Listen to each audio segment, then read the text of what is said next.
는 당뇨병입니다, 여러분. 당뇨병. 그럼 당뇨병은 어떤 게 부족해서 생긴 거다? 당연히 인슐린이 부족해서 결론은 뭐예요? 인슐린이 부족해서 혈당이 상승하는 거. 상승이죠. 상승하는 게 당뇨병이다. 그럼 당뇨병은 분류를 한다면 세 가지 패턴으로 분류할 수 있는데 1형, 2형, 세 번째가 임당이라고 하는 임신성 당뇨 이렇게 돼 있다. 그럼 이때 1형 같은 경우는 인슐린 의존성 당뇨병이라고 하고 일명 주로 누가 생긴다? 소아들이 생겨서 일명 1형 당뇨를 소아당뇨 이렇게 말한다. 그 다음에 이형 당뇨는 인슐린이 꼭 필요한 건 아니라고요. 필요할 수도 있고 인슐린 굳이 필요 없을 수도 있고 이런 당뇨를 이형이라고 한다. 그럼 이형 당뇨는 일명 성인들이 주로 생겨서 성인 당뇨다 이렇게 말하죠. 그래서 올해 2026년 7월 1일부터 해서 1형 당뇨는 췌장 기능 장애 라고 해서 장애 등급이 나왔어요. 장애 그 지정받았거든요. 1형 당뇨입니다. 그래서 이렇게 세 가지가 있어요. 그럼 이때 임신성 당뇨는 질문합니다. 임신성 당뇨일 때는 아기를 가지고 나서 이제 당뇨가 생겼어? 또는 아기 가지기 전부터 당뇨가 생겼어? 그럼 그전에는 경구용 당뇨약을 먹었어도 임신 중에는 약이 허락을 한다, 금지다? 경구약 금지예요. 금지예요. 이 경구약 당뇨약은 태아한테 악영향을 주니까. 그럼 임신 중에는 경구약 말고 뭐가 들어가야 된다? 인슐린이 들어가야 되는 거죠. 인슐린이. 그리고 나서 아기 출산하고 나서 그 다음엔 어떻게 할까? 그 다음은 경구약 먹어도 돼. 그러니까 임신 중에는 경구약이 된다 안 된다? 안 된다는 거. 그래서 모성간호에서 임신성 당뇨할 때 경구약을 꾸준히 복용하게 한다? X예요. X. 그 다음에 당뇨병은 제일 중요한 거는 증상이죠. 그래서 증상 별표가 되어 있어요. 그럼 일단 쓰리다가 나타날 거야. 다 나올 건데 첫 번째가 뭐예요? 첫 번째가 다음이에요. 다음은 여러분 갈증이 엄청나서 물을 많이 먹는 거지. 그래서 혹시 다음이라는 말이 없다면 다갈이라고 해도 같은 말이야. 다갈. 다음 찾고 다음 없는데 하지 마시고 다음은 물을 많이 마신다는 말은 갈증을 많이 느끼니까 많이 마신 거잖아요. 그래서 다음이라는 말이나 다갈이라는 말이나 같은 거. 두 번째, 식사도 많이 해요. 그래서 두 번째가 다식이에요. 다식이에요. 그런데 많이 먹었으면 빠져야 되잖아? 많이 먹었으면 쪄야 되잖아? 그런데 체중은 어때요? 쭉쭉쭉쭉쭉쭉쭉 빠진다 그랬어요. 그래서 제가, 우리 남편은 당뇨 생겼는데, 살이 쪘는데, 만약에 당뇨 안 생기면 더 쪘어. 그 뜻이에요. 그래서 당뇨가 생기면 체중이 착착착착 빠져요. 하고, 세 번째 다가 뭐가 들어간다? 다뇨예요. 소변의 양이 많이 보는 거죠. 그래서 세 가지, 다음, 다시 다녀. and 체중 감소. 그리고 굉장히 피곤합니다, 여러분. 왜 피곤할까? 여러분, 우리가 당이 어디에 있는 게 좋은 거야? 근육에 있어야 돼. 그래서 우리 근육에 당이 있어야 이렇게 움직이고 활동하는데 에너지로 써야 되니까. 그런데 거기 근육에 있어야 될 당이 어디로 간 거예요? 혈관으로 가고 있어. 그래서 혈당이 높은 거니까. 그럼 혈관으로 당이 이동을 하니까 근육에는 당이 별로 없어요. 그럼 여러분 별로 없으면 어때? 처지고 피곤하고 움직이기가 싫고 이렇게 되는 거거든요. 그래서 굉장히 피곤해요. 그 당뇨가 있으면 여러분 피부가 좀 가려워요. 가려움도 있을 수 있어요. 그런데 세 가지만 한다면 다시 반요 하나 더 한다면 체중 감소까지가 당뇨병의 증상입니다. 3대 증상하면 다시 반요 세 가지예요. 그럼 이때 당뇨병을 치료는 어떻게 합니까? 하면은 식이요법 할게요. 그럼 이때 식이요법은 1차 예방, 2차 예방, 3차 예방에서 1차 예방은 병이 생기기 전 1차. 이미 생겼다면 조기 발견, 조기 치료 2차. 3차는 재활, 사회 복귀 갈 때까지 간 거지. 3차야. 그럼 이때 식이요법 몇 차? 요법 1차. 이러면 지금 우리 뭐 하고 있어? 치료하고 있어. 예방법 하는 거 아니야. 치료야. 그럼 치료라는 말은 이미 당뇨가 있잖아. 그리고 요법이 같은 말이 들어가면 여러분 무슨 말인지 아시겠죠? 그 여기 있는 식이요법, 운동요법, 약물요법 이런 거 전부 다 2차 또는 3차예요. 1차는 없어요. 무슨 말인지 아시겠죠? 그럼 이때 식이요법 한다면 이때 식이요법은 어떤 식으로 할까? 칼로리를 많이 먹는 게 좋아요? 적게 먹는 게 좋아요? 적게 먹어야 되겠죠. 그래서 칼로리 다른 말로 열량이라 그래. 그럼 이때 열량은 적게 저열량 으로 하겠고 그 다음에 단당류는 좋아요 안 좋아요? 안 좋아요. 단당류는 당이 빨리 오르니까 그래서 단당류의 섭취는 어떻게 한다? 제한하겠습니다. 그리고 이때 이 환자는 당이 천천히 오르려면 섬유질이 많은 음식, 적은 음식 섬유질이 많은 거 우리 빵으로 친다면 호밀 곡식으로 그 쌀로 한다면 흰쌀보다는 작고 이런 거 그리고 그 콜라비 뭐 이런 거 그런 거가 섬유질이 많은 거잖아요.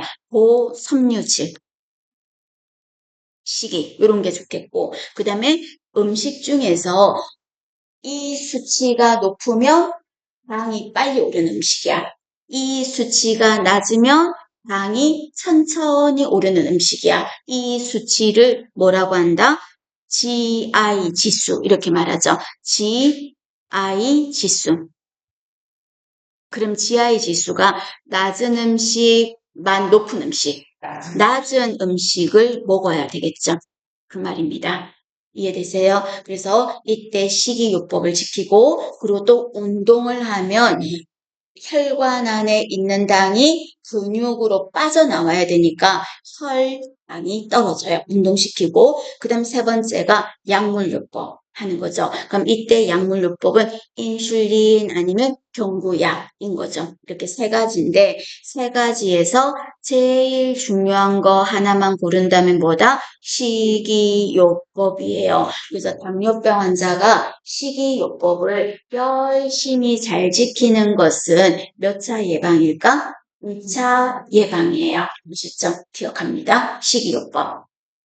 그 다음에 세 번째는 이때 이 사람들에게서 당뇨 환자에게서 제일 중요한 간호를 묻는다면 어디에 간호다? 발간호예요. 그래서 발간호도 시험에 곧잘 많이 물어볼 겁니다. 그럼 이때 발간호는 어떻게 해야 됩니까? 하면 맨발로 다니는 거 절대 안 좋다. 맨발하면 상처 생기기도 쉬우니까. 또 당뇨는요. 혈액순환이 안 되다 보니까요. 상처가 한번 생기면 아물지가 않아. 그래서 우리가 사랑니를 빼더라도 당뇨 환자는 일반 치과에서 안 뽑아줘요. 큰 병원 가라 그래요. 일반 치과에서 안 뽑아줘요. 사랑니 같은 경우도 상처가 안 아물거든. 그래서 당뇨는 발 상처 생기면 안 돼서 두꺼운 양말을 신어야 되는 겁니다. 그리고 이때 혈액순환이 안 돼서 문제가 생길 수 있는데 꽉 끼는 신발을 신으면 쪼여지니까 더 힘들잖아요. 그래서 꽉 끼는 신발도 씁니다. 그 다음에 상처가 안 생기도록 신경 써야 돼요. 그리고 문제에서 묻죠? 당뇨 환자가 흰눈이 생겼다? 이때 어떻게 해야 되는가? 하면 답이 뭐다? 즉시 병원으로 직행하셔야 되는 거예요. 집에서 뭐 하고 하면 안 되는 거예요. 그 말이고 또 손톱은 어떻게 잘라요? 둥글게 발톱은 일자로. 이 말은 여러분 노인간호에서도 손톱은 둥글게 발톱은 일자로 당뇨에서도 손톱은 둥글게 발톱은 일자로예요. 그럼 문제집에서 고른다면 그림으로 되어 있다면 손톱이라면 둥근 모습인 걸 고르실 거고 발톱이라면 일자로 잘려져 있는 모습을 선택하셔야 돼요. 발톱은 일자로 한다는 거. 그 다음에 이때 피부에 로션 바르는 거 좋아요. 로션 괜찮고요. 보습제도 좋아요. 그렇지만 이때 그 로션이나 보습제를 발가락 사이에 바르는 건 안 돼요. 왜요? 그쪽에 가면 습하잖아요. 그럼 곰팡이균이 번식하기도 쉽고, 그 다음에 또 여자라면 가슴 이렇게 눌리는, 접히는 사이 이런 데도 안 좋아요. 그런 데는 빼고 로션을 이런 거는 바르는 거 좋, 그 말입니다. 기억하고, 그 다음에 어떤 당뇨 환자가 갑자기 이러이러한 증상을 보였다? 이때 해야 할 응급처치는 하고 문제 물을 거야. 그럼 그때 나타나는 증상에서 환자가 초반에는 배가 고파요. 공복감이 있어요. 근데 공복감이 있을 때는 배가 갑자기 싹 고픈 거야? 뭐가 땡기고 먹고 싶어. 그럼 그건 여러분, 그거 하나만으로 당뇨라고, 저혈당이라고 판단하기는 좀 확실하지 않지 않아? 내가 입맛이 땡겨서 배가 고플 수도 있으니까. 이때는 환자들 스스로가 인식을 못해. 갑자기 배가 좀 고프다는 거 하나, 그것만으로, 지금 저혈당인가 보다 인식을 못해. 그럼 어느 증상까지 나타날 거냐면, 갑자기 어지러워요. 그래서 갑자기 어지러움이 생기고요. 그 다음에 맥박이 막막막막막 빨라집니다. 빈맥이 나타납니다. 그러면서 가슴도 두근두근 뛰어요. 그거를 네 글자로 심계항진이라고 했었고요. 그리고 이때 몸에서 땀이 나요. 아까 제가 막 심장이 벌렁벌렁 뛰면서 볼로 뛰고 있죠? 그러니까 땀이 나요. 그래서 바람. 그래서 이마박 같은데 이렇게 이런 데 만져보면 땀이 맺혀 있어요. 땀이 맺혀 있고 그 다음에 배고픔 이게 공복감인데 똑같은 건데 그리고 또 어떻다? 떨려요. 이때 떨리는 거는 뭔가 사지나 이런 데가 손 같은 데가 막 내가 떨고 싶었다는 게 아니라 자꾸 떨림이 있어요. 떨림이 있고 그러면서 끝에 보시면 머리가 아파요. 여러분 질문 인체 구조와 기능이 있을 때 우리의 뇌는 어떤 영양소만을 에너지로 쓴다? 탄수화물. 탄수화물 쉽게 말해서 포도당이잖아요. 그래서 우리 뇌는 당이 들어가야 돼. 근데 지금 이 환자가 저혈당이라잖아. 그럼 저혈당이면 머리에도 당이 당연히 적겠지. 그러니까 머리에 당이 적으니까 어떻다? 어지러워요. 그래서 그때 9시 뉴스에 자주 두통이 생긴다면 혹시 당뇨가 아닌지 특히 저혈당이 아닌지 한번 검사해 보세요라는 게 기사에 실린 적도 있어요. 두통이 있어요. 그래서 이런 거가 저혈당입니다. 이 중에서 여러분 어떤 거 기억한다? 빈맥. 그 다음에 이때 심계 항진. 그 다음에 떨림. 그 다음에 혈안 이런 거요. 이런 거 나타나면 뭐다? 저혈당이에요. 그런데 저혈당이라고 그래서 경련이 일어나거나 하지는 않아요. 경련은 없어요. 이 경련은 뇌 쪽에 문제 있거나 이런 쪽에 문제인데 이 사람은 그거는 아니니까 경련은 안 일어납니다. 증상에서 경련 있으면 하면 안 돼. 그 말이고 그리고 당뇨병 환자가 지금 말했던 이 두 줄에 걸친 거는 저혈당일 때야. 저혈당의 증상이야. 근데 이번에는 어떤 환자가 이래서 당뇨 환자가 쓰러졌는데 입에서 과일향 냄새가 난다. 그 말 들어갈 거야. 이건 기본 간호 내용이죠. 입에서 단내가 난다. 단내가 나니까 과일향 냄새가 나는 거죠. 얼마나 당이 높을까? 단내가 나겠어요. 그래서 당뇨병 혼수라고 하면 이거는 혈당이 너무너무 높아서 그래요. 그럼 이때 자 키워드가 입에서 과일향 냄새가 난다 이렇게 말했죠. 이러면서 쉬는 호흡을 너무 중요합니다. 그런 호흡을 뭐라고 한다? 푸스마울 호흡이라고 하죠. 푸스마울 호흡하면 어떤 질병을 떠올려라? 당뇨병. 혈당이 높을 때다, 낮을 때다, 높을 때다, 고혈당일 때다. 하는 거 보시고, 자, 그 다음에 당뇨병으로 쓰러졌을 때 응급처치는 어떻게 합니까? 하는 겁니다. 그럼 이 응급처치에서 쓰러졌다면 고혈당으로 쓰러졌을 수도 있고 저혈당일 수도 있겠지. 만약에 고혈당으로 쓰러졌다면 이 줄에서 인슐린 요법 이런 거 해도 되잖아요. 인슐린 주사 맞겠죠? 그럼 이때 인슐린 주사는 희야 주사, 근육 주사, 피내 주사, 어떤 거? 희야 주사. 인슐린은 희야 주사, 희야 주사로 하는 거죠. 그리고 이때 인슐린은 희야 주사로 하는데 인슐린의 보관 장소는 어디에 보관할까요? 2에서 8도 냉암소. 인슐린 하면 2에서 8도 냉암소. 지금 여러분 이제 45일 남았다 했나? 여러분 지금 뭐 그냥 해.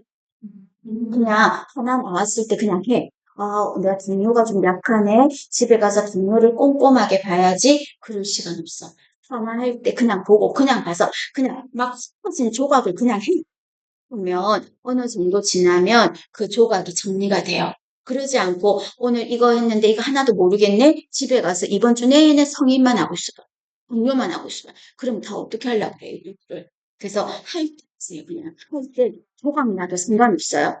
연관이 좀 없어도 상관없어요. 그래서 당뇨병 하면은 푸스, 마울, 호 그리고 인슐린 하니까 또 양이 나왔잖아. 그것도 그냥 하라고. 2에서 8도 냉암소 수업 때 하는 거를 2에서 8도 냉암소 주사 방법은 피약 주사 이렇게 하시는 거예요. 그리고 이 사람이 만약에 혈당이 낮아서 쓰러졌다면 자 의식이 없대요. 그 문제에서 어떤 사람이 갑자기 이러이러한 증상을 보이면서 갑자기 땀을 흘리고 심계암진, 빈맥이 나타나면서 정신이 약간 떨리고 하는데 환자분 좀 누구님 어떠세요? 했더니 말을 하네? 그럼 이 사람한테는 이 중에서 어떤 처치를 해야 돼? 이 응급처치 중에서 의식이 있잖아. 그럼 의식이 있다면 꿀물이나 오렌지 주스를 줘도 되겠고 또는 설탕물을 줘도 되겠죠. 의식이 있으니까. 그런데 만약에 이 사람이 의식이 하고 저혈당이 빠졌다고 합시다. 그럼 이때는 의식이 없으면 입으로 주면 안 되잖아. 기도 유지니까. 그래서 정맥으로 포도당 같은 거를 줄 수도 있겠고. 무슨 말인지 아시겠죠? 의식이 있는지 없는지에 따라 답이 달라져. 의식이 없다면 기도가 막히면 안 되니까 입으로 주면 안 되니까요. 주고. 그 다음에 뭐 숨쉬기 힘들다면 산소를 줄 수도 있겠죠. 근데 그거는 뭐 별로 중요하진 않아요. 그 말입니다. 그리고 당뇨 환자가 꼭 휴대해야 될 게 뭐가 있다? 당뇨 증명서. 명함처럼 생겼는데 나는 당뇨병 환자입니다. 내가 만약 이런 증상으로 쓰러져 있다면 의식이 있다면 저에게 사탕이나 초콜릿을 좀 주시고 그게 아니면 제가 가는 병원이 특병원인데 그쪽으로 좀 저를 좀 보내주세요. 무슨 말인지 알지? 그런 당뇨 증명서가 있어. 근데 대부분의 사람들이 안 들고 다니지. 그거인 거지. 있어요. 당뇨 인식 카드가 있어요. 그럼 그거를 보면 이 사람이 당뇨구나 하고 알 수가 있는 거죠. and 꼭 휴대해야 될 게 뭐다? 사탕이에요. 사탕입니다. 근데 의식이 없을 때는 주면 안 돼요. 기도가 막히니까 하는 거예요. 다이소 같은 데 가면 그냥 이런 사탕 말고요. 그 포도당 있어요. 완전히 그냥 포도당 사탕 있어요. 그냥 입에서 푹 녹아버려요. 그래서 운동 심하게 하면 혈당이 너무 갑자기 떨어지는 거를 대비해서 운동용품 파는 쪽에도 있기도 하고 또는 애들 간식 파는 쪽에 포도당 캔디가 있어요. 그래서 그런 거를 준비해라 이 말입니다. 그리고 이때 순간순간 자주자주 혈당 검사를 해보겠죠? 그죠? 그럼 이때 혈당 검사는 어디다 합니까? 여러분 요것도 좀 추가로 알아두자. 혈당 검사는 여기 적힌 것 중에서 여러분 적으셔야 될 겁니다. 어디다 할까? 제일 많이 하는 데가 어디예요? 손가락이지? 손가락이 많이 하겠지? 손가락. 근데 손가락만 할 수 있는 건 아니에요. 손가락이 제일 많지만 손가락 말고 어디도 할 수 있다? 손바닥도 할 수 있어요. 그래서 다음 중 혈당 검사하는 부위인 것은 아닌 것은 했을 때 손바닥도 되기는 그 다음에 또 팔도 되기는 돼요. 그 다음에 허벅지, 종아리 이런 데도 되기는 됩니다. 그래서 이 중에 그러나 제일 많이 하는 데는 어디다? 손가락이라는 거지. 손바닥, 팔, 허벅지, 종아리 이런 데도 가능은 합니다. 그 말입니다. 같이 봐주시고. 자, 됐죠? 자, 그 다음에 이번에는 우리가 동정맥류라는 걸 한번 같이 볼게요. 자, 여러분, 우리가 인공항문 만들려고 바깥으로 장을 빼놓은 거를 인공항문이라고 하고 또는 뭐라고 말해요? 루 이렇게 말하죠. 루자가 붙으면 바깥으로 돌출시킨 거야. 그럼 인공항문 장을 바깥으로 돌출시키면 장루. 그 다음에 동맥, 정맥을 서로 연합해서 바깥으로 빼놓으면 그걸 뭐라고 한다? 동정맥루 이렇게 말하는 거거든요. 그럼 여기 그림에서 보시면 자, 인공심장실에서 투석을 하고 있는 거예요. 그럼 이때 바늘을 2개를 찔러서 피가 바깥으로 나올 거야. 그럼 이때 이 피가 바깥으로 동맥을 통해서 바깥에서 피가 나와서 그 안에 피 찌꺼기를 걸러내서 뒤에 있는 기계에 걸러내서 깨끗해진 피를 다시 혈관으로 넣어주는 거야. 그럼 이때 어떤 혈관이 필요한 거예요? 동맥도 정맥도 더 필요해. 그래서 2개를 엮어서 바깥으로 끄집어내는 거예요. 왜냐하면 여러분 이 사람들은 투석이라는 거를 일주일에 몇 번 해요? 3번 해요. 월, 수, 금 반도 있고요. 화, 목, 토 반도 있거든요. 그럼 그때마다 안에 깊숙하게 파묻혀 있는 동맥을 찌르는 게 힘들잖아. 그러니까 수술실에 들어가서 안에 있는 동맥하고 정맥을 연결해서 바깥으로 끄집어내놨어. 이게 쉬우라.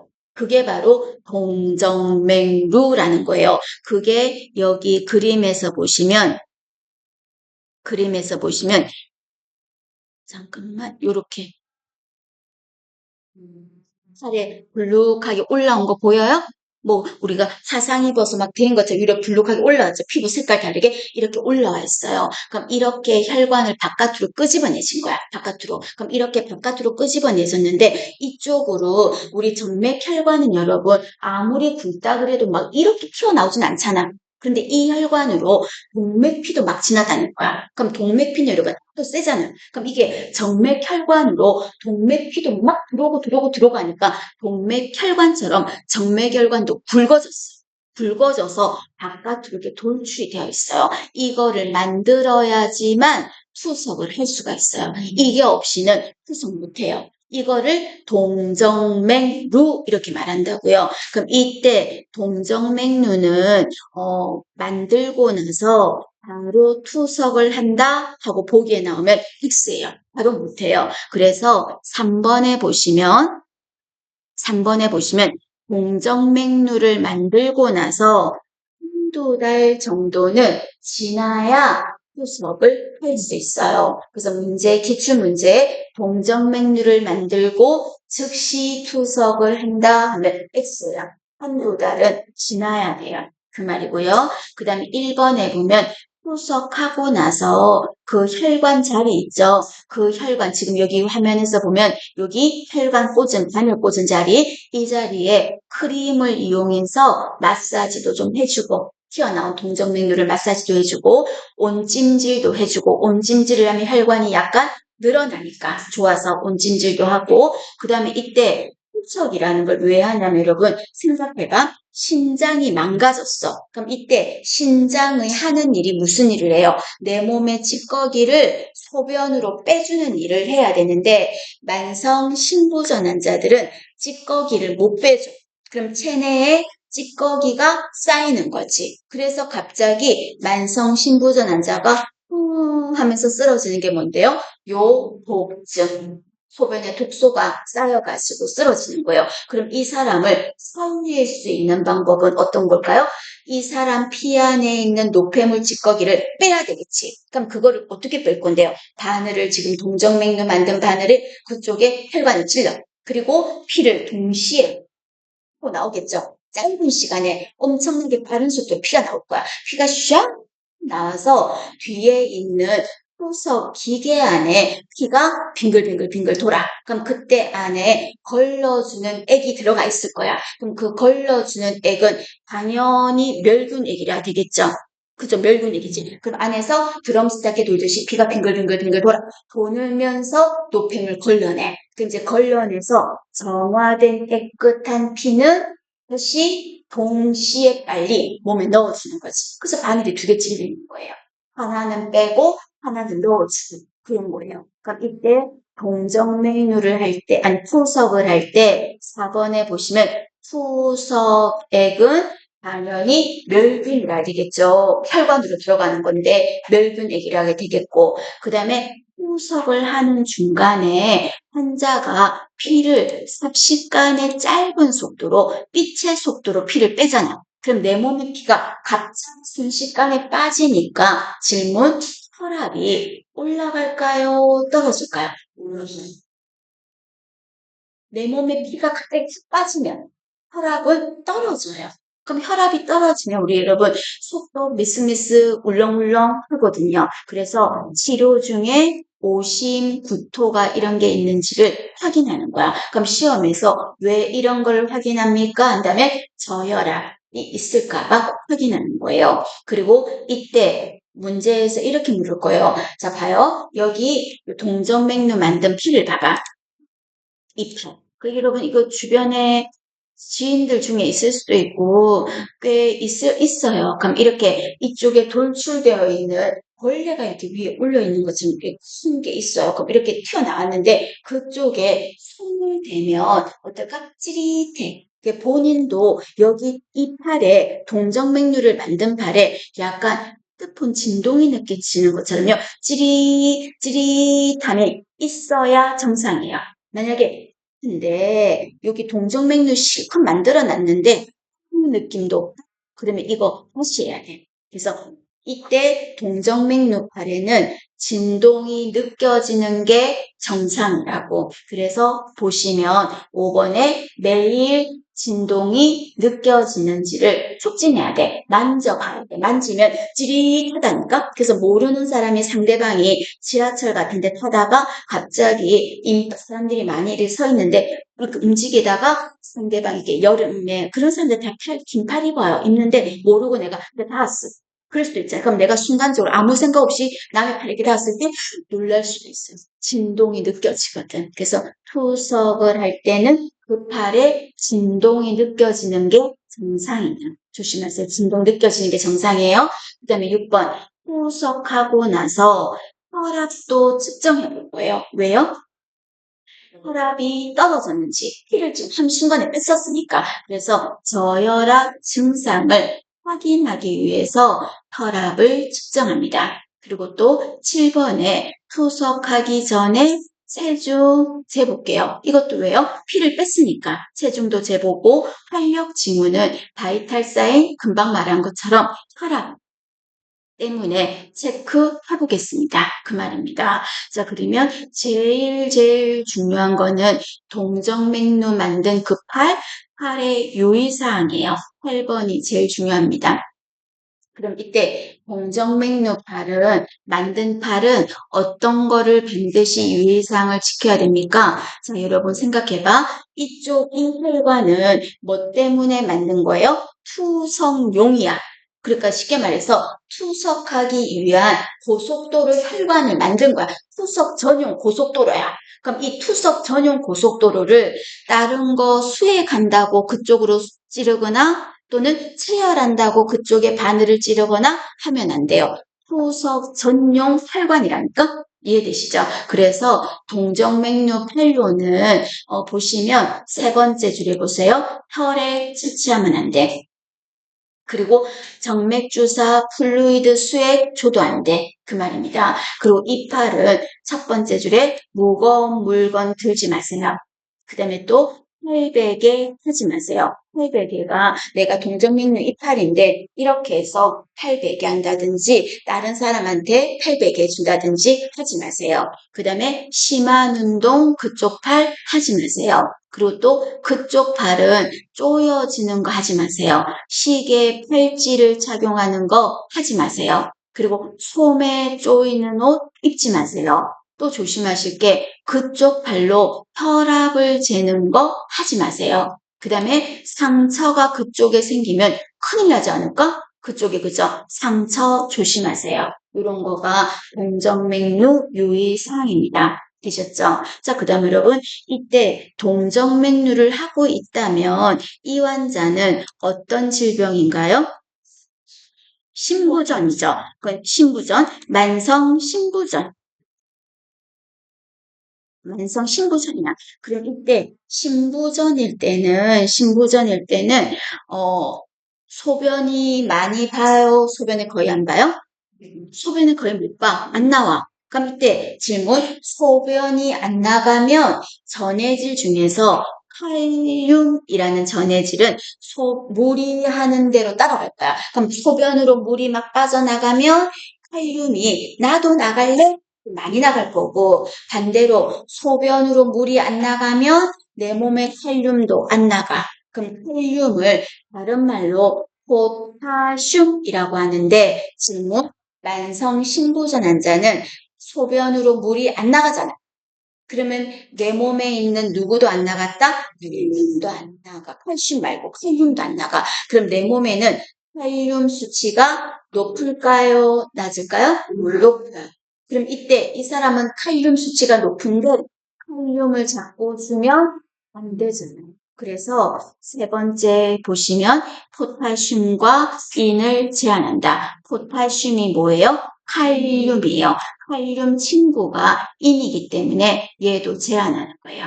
그래서 신장이 안 좋다 하면은 포타슘을 제한합니다. 그리고 뭐 단백질이나 칼로리는 먹어주고 포타슘을 제한한다는 거. 그리고 이때 염분은 더 적어볼까? 염분은 저염일까요? 똑같이 줄까요? 이런 몸이 붓잖아. 물이 안 나가서 몸이 부을 거야. 부종이 있을 땐 염분 제한이잖아요. 염분 제한합니다. 수분은? 수분도 제한할 수 있겠죠. 그런 거죠. 그래서 포타슘을 제한하겠습니다. 자, 동정맥류는 동정맥류 주의사항 환자 간호 중요합니다, 여러분. 특히 8번 중요하다는 거 기억을 하셔서 마무리 잘 하셔야 되세요. 보고 그다음 이번에는 빈혈입니다. 자, 빈혈의 종류는 시험 문제에서 이러이러한 원인을 가지고 있는 빈혈을 뭐라고 하냐? 단답형으로 용어 정의 정도로 물어볼 수 있어요. 아주 구체적으로 묻지는 않으니까. 그럼 이때 빈혈 중에서 심하게 피를 흘렸다?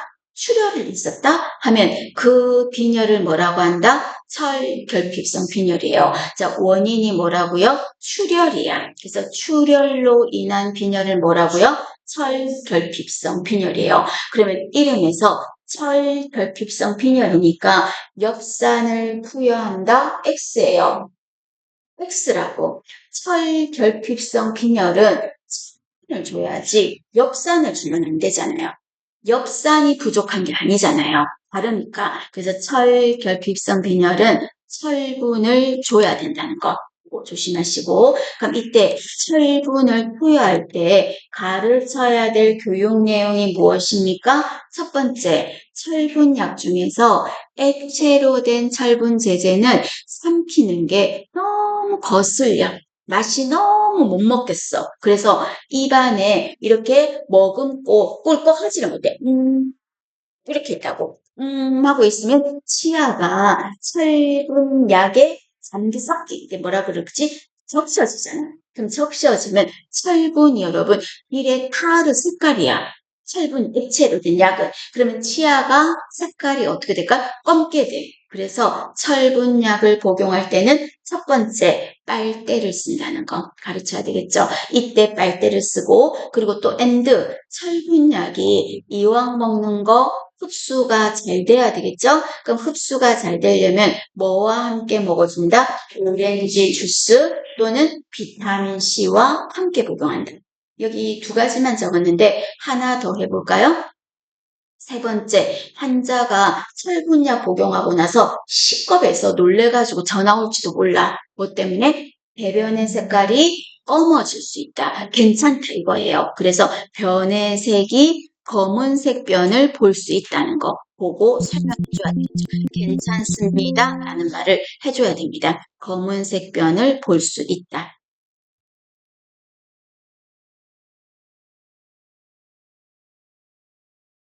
교육하는 거, 철결핍성 빈혈입니다. 그럼 이때 철분을 먹으면 왜 빈혈 예방에 좋을까요? 하고 물을 수 있어.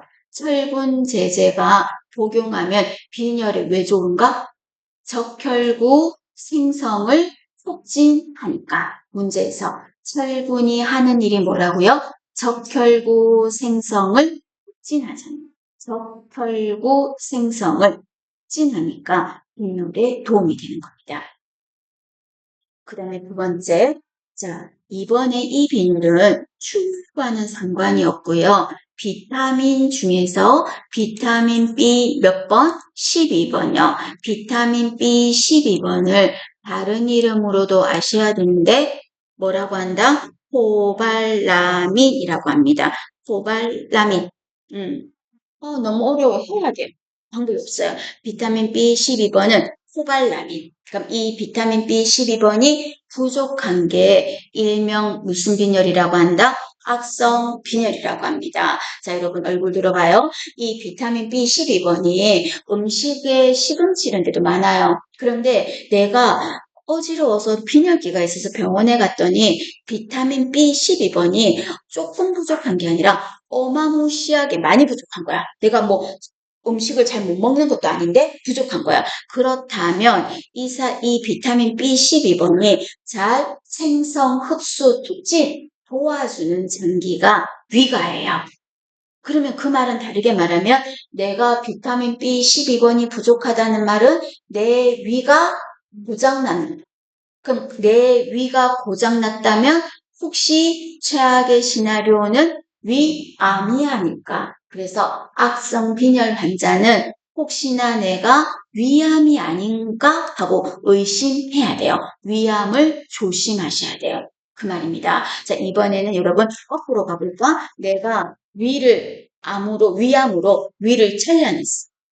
위암으로 위를 차려냈어. 그럼 위가 아까 비타민 B12번 흡수, 촉진, 생성 도와주잖아. 근데 위가 없잖아. 또는 짧아졌잖아. 그러면 비타민 B12번이 잘 안 만들어지겠지? 그러면 위암 환자는 역으로 뭐가 생길 수 있을까? 악성 빈혈. 그래서 악성 빈혈 환자는 위암이 아닐까 신경 써야 되고 위암 환자는 내가 또 악성 빈혈이 생기진 않을까 신경 써야 돼요. 그래서 악성 빈혈과 위암은 뗄 수 없는 관계. 그거를 말합니다. 위암을 주의하셔야 돼요. 잘 물어요. 악성 빈혈은. 세 번째, 재생불량성 빈혈이에요. 그럼 재생불량성 빈혈은 어떤 거에 문제로 외우셔야 된다? 골수의 기능이 떨어졌어. 그러면 우리가 골수가 하는 일이 무슨 일을 해요? 혈구를 만들잖아. 그럼 혈구를 만드니까 적혈구, 백혈구, 혈소판 이런 걸 만드는데 그게 다 부족한 거지. 그래서 재생불량성 빈혈은 여러분 골수의 문제로 생기는 건데 우리 애들 소아암 중에서 가장 1위면서 흔한 혈액암이 뭔데요? 백혈병. 그럼 백혈병도 뭘 해야 돼? 골수 이식하잖아. 골수. 백혈병도 골수의 문제야. 그러면 재생불량성 빈혈이나 백혈병이나 증상은 비슷해요. 그래서 병원에서 아주 심층 검사를 안 하면 겉으로 드러나는 증상만으로는 이게 백혈병인지 이게 재생불량성인지 정확하게 구별이 어려워요. 그래서 골수의 문제로 생기는 거 하면 빈혈 중에는 재생불량성 빈혈 그리고 혈액암 중에서는 소아들한테 많은 게 백혈병 두 가지가 되겠습니다. 골수 기능 저하로 생기는 빈혈, 재생불량성 빈혈 단답형으로 알아두십니다. 그 다음 우리가 피가 깨어지는 거를 용혈이라고 하죠. 그럼 용혈, 피가 깨어져서 파괴되어서 생기는 빈혈을 뭐라고 한다? 용혈성 빈혈이라고 하는 거예요. 용혈성 빈혈. 자, 출혈로 생기는 빈혈은 뭐라고요? 철결핍성 빈혈. 비타민 B12번이 부족해서 생기는 빈혈은 합성 빈혈. 골수의 문제로 생기는 거는 재생불량성, 혈구가 쪼개져서 생기는 거는 용혈성 빈혈. 이렇게 정리하시고. 자, 이번에는 피가 부족해서 수혈을 한번 해볼까 하는 겁니다. 그래서 우리 복귀 한번 해볼까요? 복귀에서 혈액관리법에서 수혈을 한다고 했을 때, 수혈할 때 헌혈자에게 어떤 검사했어요? 건강진단 받는 거 말고 어떤 균이나 바이러스가 있을까 봐 검사하는 거 있었죠? 어떤 거 있었어? 에이즈도 하고, 매독 검사도 하고, 사람 피세포 이런 거 있었지. 그리고 또 B형 간염, C형 간염, 그 다음에 A형 간염은 안 했어요. 혈당 검사 안 했어요. 산소 포화도 안 했어요. 그럼 이때 이 사람 피가 다른 사람한테 주기에 부적합하다. 이런 피를 뭐라고 했어요? 부적격 혈액. 그럼 부적격 혈액은 어떻게 절차를 밟아서 버렸어요? 바로 안 버렸지. 처음에는 겉면에다가 이렇게 혈액백 겉면에다가 사유를 적어. 이유를 적어. 그리고 적합한 혈액과 같이 두지 말고 따로 격리 보관해. 그리고 나서 버리고 나서 누구한테?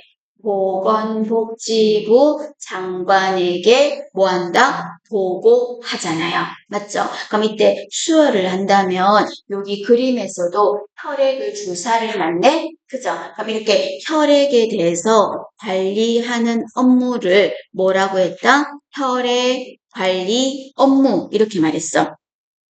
혈액 관리 업무. 그럼 혈액 관리 업무 하면 어떤 거 들어갔어요? 일단 피를 뽑아야 되겠죠? 체열. 그리고 혹시 균이 있나 없나? 검사. 그리고 균이 없다면 오케이 만들어야죠. 제조.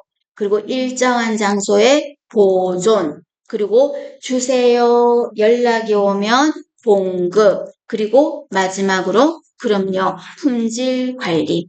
이게 혈액 관리 업무였어요. 그럼 이 혈액 관리 업무를 할 수 있는 자, 이거 하는 자, 시행자.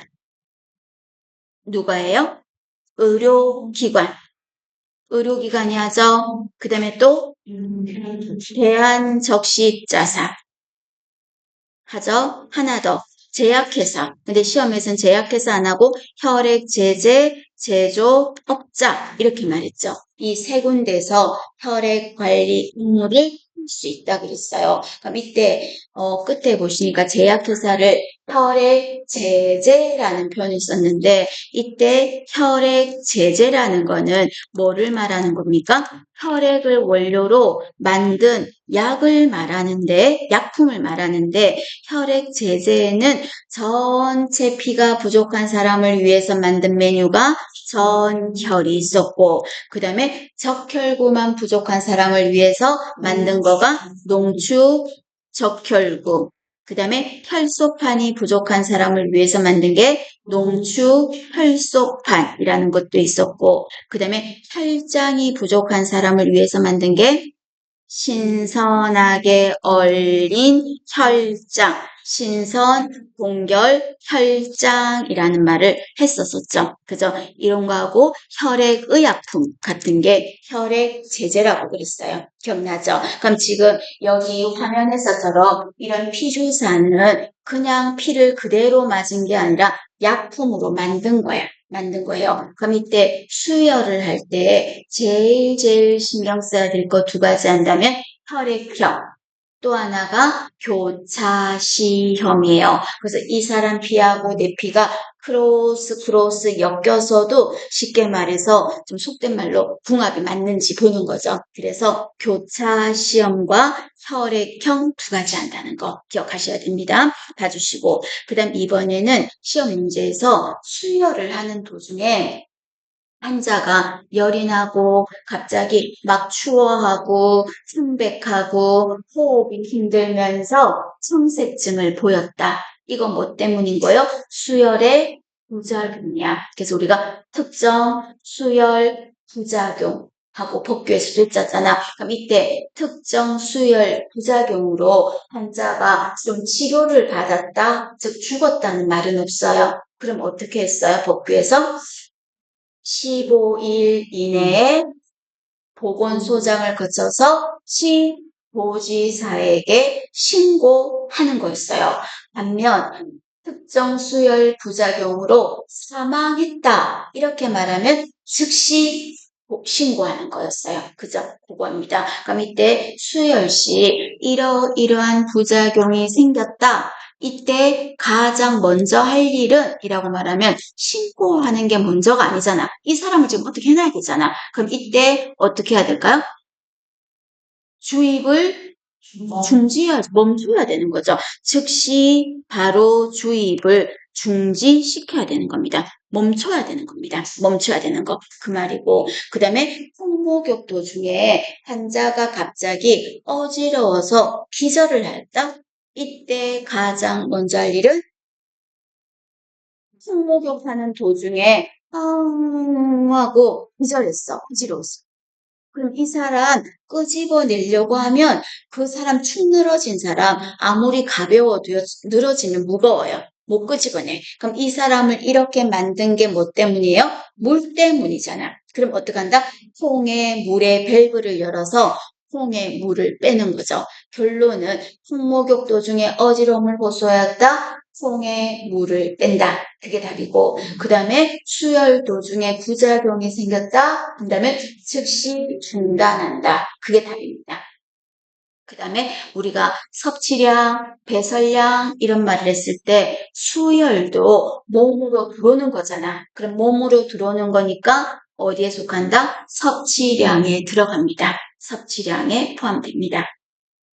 그럼 이번에는 수혈 한번 해볼까요? 그럼 수혈할 때 여기 그림에서 보시면 혈액은 어디에 보관했다가 가지고 와야 돼요? 냉장 보관이에요. 혈액은 냉장 보관하겠죠. 그리고 수혈한다고 가지고 왔다면 수혈할 때는 체온 정도로 높여서 수혈해야 돼요. 그 말은 여러분 전자레인지 돌리고 그러면 안 돼. 이런 뜻이 아니야. 그럼 선지 만드는 거 선지 하셨죠? 그게 아니라 혈액을 데우는 기계 같은 걸로 약간 체온 정도로 데워줄 수 있어요. 근데 전자레인지 이런 건 아니에요. 실제 어느 간호조무사분이 아주 예전에 환자 추울까봐 전자레인지에 돌렸대.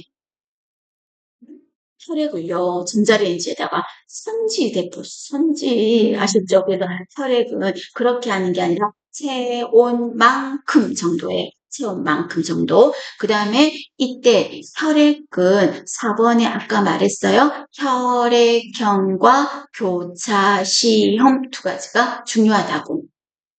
그 다음에 수혈을 할 때는 옆에 간호사나 이런 분이요. 15분은 최소 앉아 있어야 돼요. 함께 옆에 있어야 돼. 왜? 만약에 이 사람이 부작용이 나타날 운명이라면 15분 안에 나타날 거야. 그래서 수혈 시작하고 나서 15분 동안은 함께 있어요. 그 다음에 6번 당연하지 않나? 혈액백은 환자 심장에서 1m 정도 높이 해라. 왜냐면 너무 낮아도 안 되고 한 1m 정도가 좋겠다. 그 말이고 그 다음에 7번은 여러분 무슨 말이냐면 화면을 잠깐만 보실래요? 그러면 이 사람 피를 줄 때 다른 피를 주는데 여기 이 수혈 세트에 봐봐. 피가 있지. 그럼 이 피를 만약에 맞았다고 하고 버리려고 하니까 여기 줄에 있는 피 아까워요? 안 아까워요? 아깝지. 그 피도 주고 싶지 않아?